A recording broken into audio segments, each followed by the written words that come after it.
বলিউড অভিনেতা ধর্মেন্দ্রর মৃত্যুকে ঘিরে গত কয়েকদিন ধরে নানা জল্পনা তৈরি হয়েছে। কেউ বলছেন তিনি মারা গেছেন, কেউ বলছেন চিকিৎসকের পরামর্শে ভেন্টিলেটরে রয়েছেন।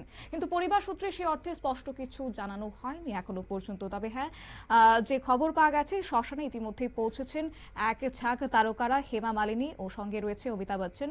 ভিলের শ্মশানে নিরাপত্তা বৃদ্ধি করেছে মুম্বাই পুলিশ। বিস্তারিত যাব, সঙ্গে যুক্ত হয়েছে প্রতিনিধি শেখ মনিরুল। মনিরুল, কি জানতে পারছো? দেখো, যেটা মুম্বাইয়ের বেশ কয়েকটি সংবাদ মাধ্যম সূত্রে জানা যাচ্ছে যে ভাঙলো জয় বীরুর জুটি। জয়কে রেখেই স্বর্গীয় হলেন বীরু, অর্থাৎ ধর্মেন্দ্র। হঠাৎই মুম্বাইয়ের ভিলে পারলে শ্মশানে বাড়ল নিরাপত্তা। এমনকি শ্মশান ঘাটে পৌঁছে গিয়েছেন হেমা মালিনী, সানি দেওয়াল, ববি দেওয়াল সহ গোটা পরিবার। শ্মশানে পৌঁছে গিয়েছেন অমিতাভ বচ্চন, অভিষেক বচ্চন, আমির খানের মতো বলিউড তারকারা।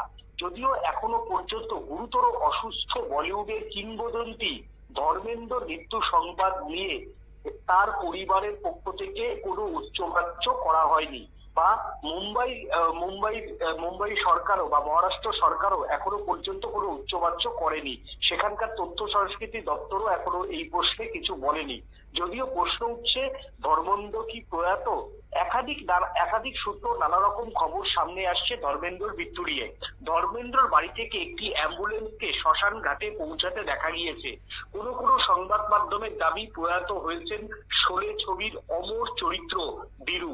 যদিও কদিন আগে মৃত্যু নিয়ে বিভ্রান্তিকর ছড়ানোয় এবারে কিংবদন্তির প্রয়াণ নিয়ে গোপনীয়তা বজায় রাখা হয়েছে। একটি সূত্রে জানা যাচ্ছে ভিলে পারলে শ্মশানে মহারাষ্ট্রের বেশ কয়েকজন রাজনৈতিক নেতাও পৌঁছে গিয়েছেন হিন্দি ছবির অন্যতম সুদর্শন নায়ককে শ্রদ্ধা জানাতে। উল্লেখ্য, 10ই নভেম্বর হাসপাতালে ভর্তি হন ধর্মেন্দ্র। তার অসুস্থতার খবরে বিচলিত হয়েছিল বলিউড থেকে আমজনতা। ছড়িয়ে পড়ে তার মৃত্যুর ভুয়ো খবর, যা শুনে রীতিমতো মন খারাপ হয়েছিল সকলের। পরবর্তীকালে তার পরিবারের তরফ থেকে এই খবর ভুয়ো বলে নিশ্চিত করা হয়। বলিউডের হিম্যানকে দেখার জন্য তড়িঘড়ি হাসপাতালে পৌঁছান অনেকেই। অন্যদিকে ধর্মেন্দ্রর মৃত্যুর ভুয়ো খবর ছড়াতেই এক্স হ্যান্ডেলে ক্ষুব্ধ হেমা লেখেন, যা ঘটেছে তা ক্ষমার অযোগ্য। দায়িত্বশীল চ্যানেলগুলি কিভাবে একজন ব্যক্তিকে নিয়ে মিথ্যে খবর ছড়াতে পারে, যিনি চিকিৎসায় সাড়া দিচ্ছেন এবং সুস্থ হয়ে উঠেছেন? এটা অত্যন্ত অসম্মানজনক এবং দায়িত্বজ্ঞানহীন আচরণ। দয়া করে এই কঠিন সময়ে পরিবারের প্রতি যথাযথ সম্মান বজায় রাখুন আর আমাদের একান্তে থাকতে দিন। আজকে যখন ধর্মেন্দ্রর বাড়ি থেকে অ্যাম্বুলেন্স বেরোয়, তখন কিন্তু আবার একটা জল্পনা চলছে এবং সেই সঙ্গে বীরু শেষ পর্যন্ত এই দোষটি অমিতাভ বচ্চনের সঙ্গে ছাড়লেন কিনা, সেটা নিয়েও কিন্তু মুম্বাইতে কিন্তু জোর জল্পনা তৈরি হয়েছে। তবে ভিলেজ যে তোমার হচ্ছে শ্মশান, সেই শ্মশানে এই মুহূর্তে মুম্বাই পুলিশের উচ্চপদস্থ আধিকারিকরা চলে এসেছেন। মুম্বাইয়ের খ্যাতনামা সব অভিনেতারাই তারাও চলে এসেছেন।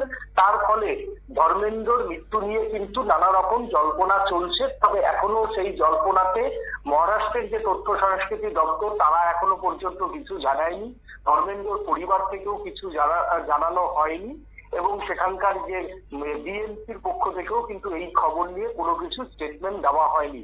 তবে তার মৃত্যু নিয়ে কিন্তু জল্পনা যেমন বাড়ছে, তেমনি প্রচুর মানুষ ইতিমধ্যেই কিন্তু এই যে শ্মশান, মুম্বাইয়ের শ্মশানে জমায়েত হয়েছেন যে যদি একবার শেষ শ্রদ্ধা তাকে জানানো যায়। এখন কি হয়েছে সেটা আপাতত বলা সম্ভব নয়। অবশ্যই তাই। অর্থাৎ ধন্যবাদ। দীর্ঘদিন ধরে কিন্তু বলিউড এই অভিনেতা তিনি অসুস্থ ছিলেন এবং চিকিৎসকের পরামর্শ মোতাবেক তিনি চলছিলেন। তবে সমাজ মাধ্যমে তাকে নিয়ে গুজব ছড়ানো হয়েছে যে তার মৃত্যু হয়েছে। তবে যে কথা এখন উঠে আসছে যে এক ঝাঁক তারকারা মুম্বাইয়ের শ্মশানে পৌঁছেছেন, সেক্ষেত্রে নিরাপত্তা বৃদ্ধি করা হয়েছে। আদৌ তা কতটা স্পষ্ট কিংবা সত্যতা রয়েছে, সত্যি কি তবে জয় বীরুর জুটি এবার ভাঙতে চলেছে কিনা, তা এখনো স্পষ্ট নয়। তবে পরিবার সূত্রে সেক্ষেত্রে জানানো হয় কিনা আগামী দিনে, সেদিকেই নজর রয়েছে আমাদের। সংবাদ আপাতত এই পর্যন্তই। পরবর্তী আপডেটের জন্য চোখ রাখুন শুধুমাত্র নিউজ ভ্যানগার্ডের পর্দায়। নমস্কার।